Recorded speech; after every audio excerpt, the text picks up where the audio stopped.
The Prime curse is in full effect. Everything that Prime touches turns to shit. No, I'm kidding. I'm obviously being a little bit exaggerated. However, being sponsored by Prime doesn't seem like a good look anymore. They have had a very spotty streak with their sponsorships, from athletes to clubs to teams and everything in between. And that's what we're going to be taking a look at today, both the positive and the negative results of being sponsored by Prime. Now, this is for entertainment purposes, so take everything I say with a grain of salt, because anything can happen and anything can change at the drop of a dime. So first, that way I can be as unbiased as I can, we'll start off with the positive sponsorship, starting with athletes, and then we'll move on to teams, clubs, and organizations. So first up, we have Kyle Larson, who started his sponsorship in February of 2024. So it's relatively recent, but I'll put it in the positives since he ended last season being the NASCAR champion. Next, we have NFL superstar and star quarterback of the Kansas City Chiefs, Patrick Mahomes, who signed his endorsement deal in January of 2023.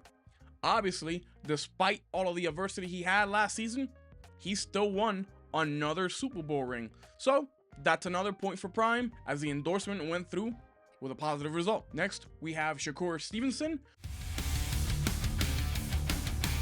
who is a boxer and currently has an unbeaten streak, and it seems to be going on the up and up, with 10 of those wins coming by KO. Next, we have Terrence Bud Crawford, who is currently the undisputed welterweight champion of the world after beating the ever-living fuck out of Errol Spence Jr. And here comes Spence, though, as Crawford, and down goes Spence for the second time in the fight. And Spence is hurt. The seventh. A big shot. Down goes Spence for the third time in the fight at the end of the seventh. As Spence hurt again. All right, hook that wobbles him. Spence might be going down again. And this one is over. He currently has a record of 40 victories, with 31 of them coming by knockout, meaning homie has very heavy hands. Next, we have current UFC middleweight champion, Dricus du Plessis. He has 23 fights with 21 wins and 2 losses, with his last fight being the championship-winning fight in a somewhat controversial decision over former middleweight champion Sean Strickland. And lastly, we have the American Nightmare, Cody Rhodes, who after losing in last year's WrestleMania, came back and destroyed the Bloodline to become the undisputed WWE champion. Now let's tackle teams, clubs, and organizations. Now the UFC and the WWE are both sponsored by Prime, and funny enough, they're both owned by Endeavor Group Holdings. UFC just had arguably one of their biggest and most stacked cards in UFC 300, and the WWE keep making record-breaking deals, not only having the most attended WrestleMania of all time, they also signed a $5 billion Netflix deal for the streaming of Raw, their flagship show. Team-wise, the Toronto Maple Leafs of the NHL seem to be doing pretty solid, as well as the LA Dodgers. However, that's kind of a slippery slope, and I'll get why in the negatives. So for now, the LA Dodgers will both be in the good for this season, but bad for last season. Now lastly, the section that everybody came to see, the negative results from the sponsorship. Like before, we're gonna do athletes, then clubs, teams, and organizations.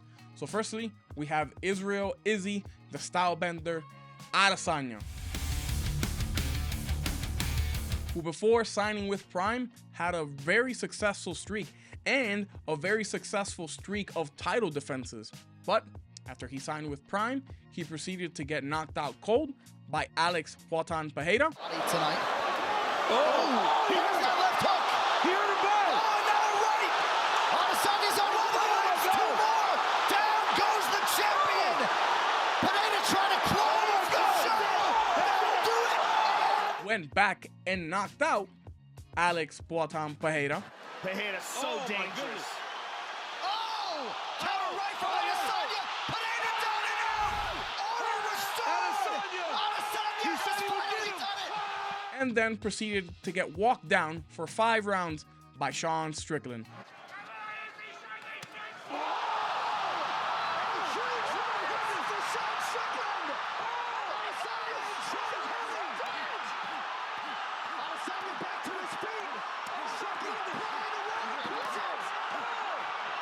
effectively putting the end to his title reign, and after that, he went on hiatus. Rumors are that he might leave his hiatus to come back and fight Dricus du Plessis for the championship in a African versus African UFC pay-per-view main event. Or, if you listen to Sean Strickland, an African versus Chinese UFC main event. Next, we have Alexander Volkanovski,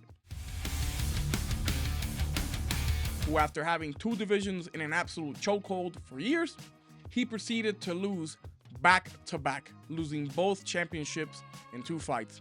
Not only losing back-to-back, he proceeded to get knocked out cold back-to-back. First time by Islam Makhachev. Tough proposition.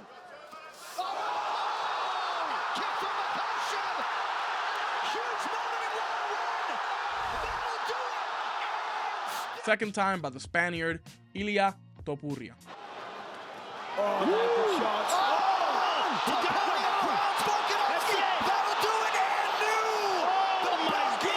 Some people are even saying that at this point he should just retire, but only he really knows how he feels. Next, we have Alicia Lehman, who is a Swiss striker currently playing for Aston Villa in the female Premier League. And that's about all that she's known for being blonde, beautiful, and having enormous assets. It's her ass. That's her enormous asset. That's about it, because as a striker, she kind of fucking sucks. She hasn't done a whole lot that's noteworthy, but because of her assets and the fact that she's very attractive, she has a large following. So obviously, Prime jumped on that bandwagon. Next, we have the Viking himself, Erling Haaland. Last year, he broke all sorts of records, took the Premier League by storm. He even broke the record for most goals scored in a Premier League season. This season, however, he's been plagued by injuries and has been very streaky in his form. Sometimes he has good days, but against big teams, he usually is not present. He was nowhere near present against Liverpool, Real Madrid, or even Arsenal this season. So his Prime sponsorship hasn't gone very well. However, he still plays for Man City, and they can still win the domestic double in the FA Cup and the Premier League itself, making it a 4-peat. Now, for teams and organizations, I said before the LA Dodgers were both in the positive and in the negative. Positive because they were doing actually very well this season. I will qualify that statement by saying the season just started. And they signed Shohei Ohtani for like $1 billion. So we'll see where they end up by the end of the season. However, the reason why they're in the negative is because after pretty much leading their division and going to the playoffs, they proceeded to get swept in humiliating fashion by the Arizona Diamondbacks. Next, we have FC Bayern Munich of Germany. After signing with Prime, their 11-year total domination on the Bundesliga has come to an end. They finally lost. They've been knocked out of the DFL Pokal Cup, have to face an informed Real Madrid in the Champions League semifinals, and proceeded to lose a Bundesliga in humiliating fashion by Bayer 04 Leverkusen being crowned the champions, led by former Real Madrid and FC Bayern Munich player La Alba himself, Xabi Alonso. Next, we have Arsenal Football Club. After going on a glorious streak early last season, they were about 8 points clear right before Christmas break. Then after Christmas break, everything just went downhill. They got knocked out of the FA Cup, the Carabao Cup, Europa League, and proceeded to bottle the Premier League, giving Man City another 3-peat in the Premier League championships. It was to the point where Prime and Arsenal were so confident that Prime even made a specialty Arsenal Champions bottle because they were so confident they weren't gonna blow this lead. Spoiler alert, they blew it hard. So the bottle and flavor were shelved and never saw the light of day due to their bottling of the Premier League. Now last and certainly not least, FC Barcelona. My beloved Blaugrana. So Barcelona's problems actually started long before being associated with Prime. Pretty much after the selling of Neymar, Barcelona went haywire and started spending money on all sorts of players that never deserved to wear the Barcelona colors ever in their fucking life, or the next one. However, club legend Xavi Hernandez came in, took the reins of the club, and even managed to win a domestic double last season. They won La Liga for the first time since 2018, and they won the Spanish Supercopa. However, this season, we got a taste of our own medicine by being part of a remontada, courtesy of PSG. We got knocked out of the Supercopa by Real Madrid after losing in back-to-back clásicos and being absolutely demolished by Atlético Bilbao in La Copa de España, who then in turn ended up becoming the champions of that specific cup. And considering the form that we are in, we're more than likely not retaining our La Liga championship. We're gonna probably lose it to none other than Real Madrid. So at this point, it is a 24/7 full-time job being an FC Barcelona fan.